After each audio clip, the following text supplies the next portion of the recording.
Let's take a look at another hypothetical from contracts. Again, a past bar essay, a 1-hour essay. What we see is two calls. Was maker obligated to sell the presses to news for $2.4 million? This looks like the sale of goods. Maker obligated to sell presses. Not only does it look like the sale of goods, it looks like the first call is essentially asking, is there an enforceable contract? The second call asks, assume maker was so obligated, what are news's rights and remedies against maker? Rights and remedies. Suit for breach of contract, assuming we found a contract. And what remedies are available? We're going to be talking about expectation damages, probably consequentials, and probably specific performance. Perhaps other court orders, like an injunction to prevent maker from selling the presses to anyone else while this action is ongoing.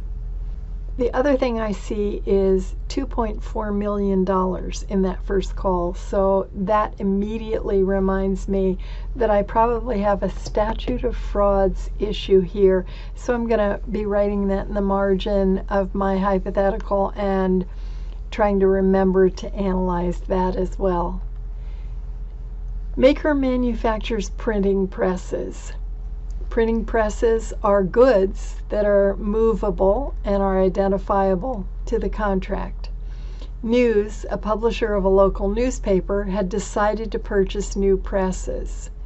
All right, so we have a UCC contract for the sale of goods coming up. Not only that, but as soon as I realize I'm dealing with UCC, I have to think about whether we have merchants here. So will the special merchant rules apply? I see maker manufacturing printing presses. Maker is probably a merchant. News is a publisher of a local newspaper. They must deal with printing presses. So I think that arguably both are merchants. They both have specialized knowledge and deal regularly in the goods. Rep, a representative of maker, met with Boss, the president of News, to describe the advantages of maker's new press. Rep also drew rough plans of the alterations that would be required in the news press room to accommodate the new presses, including additional floor space and new electrical installations. And he left the plans with Boss. Well, I don't see an offer here yet. I see negotiations. But I also see facts that probably lead me to items of damages and may lead me to at least a detrimental reliance theory to get me out of this statute of frauds if I can't satisfy it by a writing. Okay, on December 1st, Boss received a letter signed by seller, a member of Maker's sales staff, offering to sell the required number of presses at a cost of $2.4 million.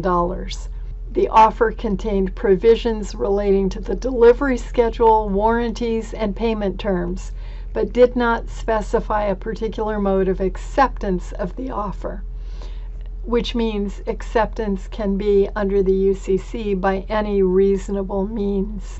Is this good enough to be an offer? The terms have to be definite and certain, and most crucial under the UCC is a quantity, and this implies that there was a quantity because it says the required number of presses. It also contains the cost, and it has other provisions in it as well.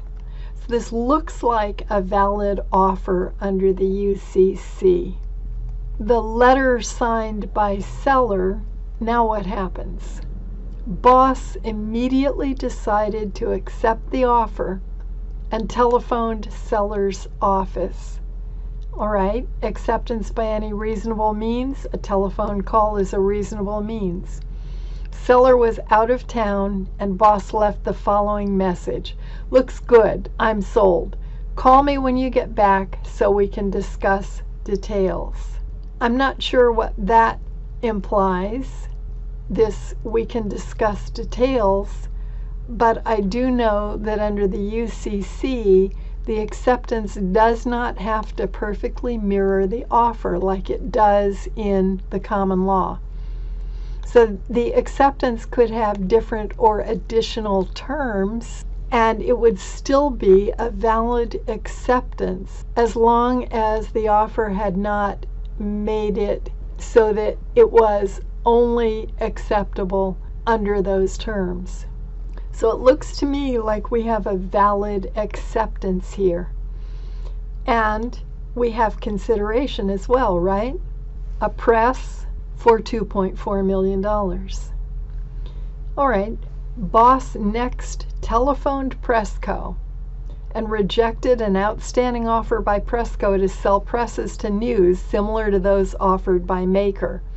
This, again, may lead me toward a detrimental reliance argument. Using the rough plans drawn by Rep, Boss also directed that work begin on the necessary press room renovations. By December 4, a wall had been demolished in the press room and a contract had been signed for the new electrical installations. Well, this certainly is evidence of detrimental reliance, right? It also may go to items of damages that News can collect, assuming that we can satisfy contract formation and the enforceability.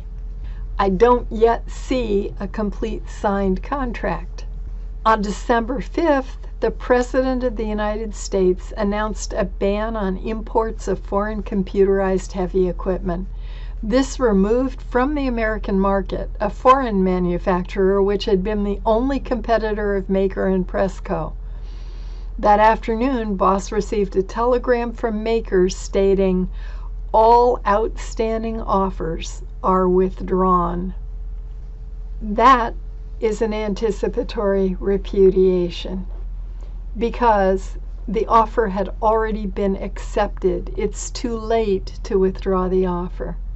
In a subsequent telephone conversation, seller told Boss that Maker would not deliver the presses for less than $2.9 million.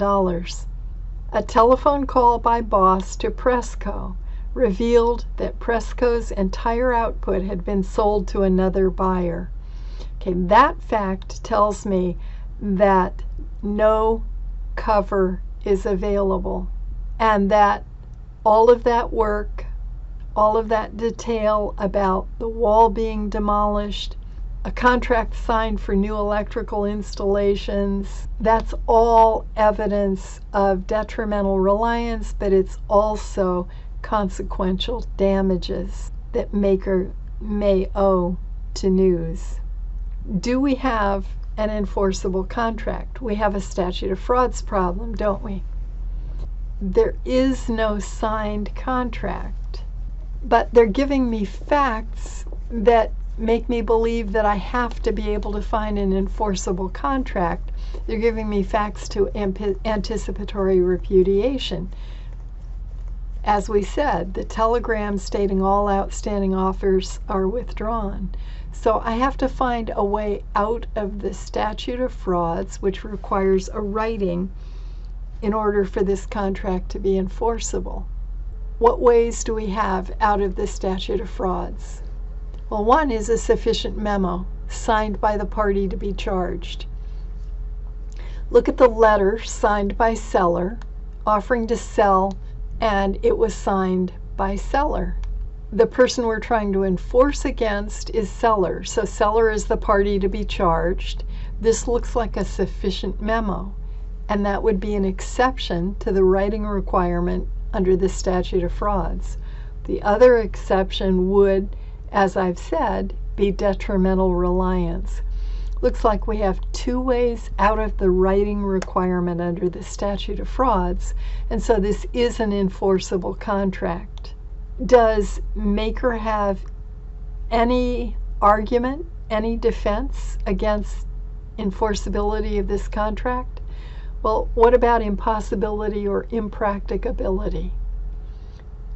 Neither one will work here, but both should be analyzed. It's not impossible for them to sell the presses, That's evident from the fact that they're willing to sell them just at a higher price. They're just trying to make more profit. Is it commercially impractical for them to sell? That would require that it be 5 to 10 times as expensive. It's not. Nothing has changed other than the fact that they could collect a bigger profit now, and that's what they're trying to do. So neither of those defenses will work for them. And I think my answer to call 1 is Maker is obligated to sell the presses to News for $2.4 million.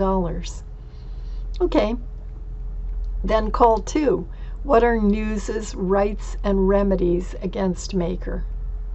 Well, they have a right under the enforceability of that contract, and actually they have access to the court now, even if the performance date is not here, because of the anticipatory repudiation.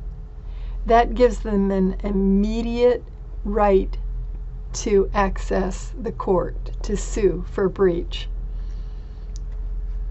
They can't cover. They could ask for their expectation damages, and what that would be the difference between the market price now and the contract price. So 2.9 million minus 2.4 million, that's $500,000. But that doesn't solve their problem, does it? They needed to purchase new presses, and they can't get them anywhere. So yeah, they could collect that $500,000 in damages, and they could collect consequentials for all of the work they had done. But what would be a really good remedy for them would be specific performance. And that was the big remedy you needed to analyze in call 2. And generally, when specific performance is the main issue in a remedies call, bar examiners want you to analyze it by the element. So you have to find that the legal remedy is inadequate. And it really is here, isn't it? They can't get the presses anywhere but from Maker. You need definite and certain terms. You need feasibility of enforcement. You need mutuality. And you need there to be no defenses. We've been talking about that pretty much all along. It looks like News can collect expectation damages plus consequentials, but a better remedy would be specific performance. A court order to Maker to deliver the presses to News, who has the funds to pay for those presses and can be ordered to do so. So there is mutuality. UCC hypothetical, merchants involved, and a ton of issues. But you can do this in a 1-hour exam. You simply have to issue spot it effectively and know the law and then apply it.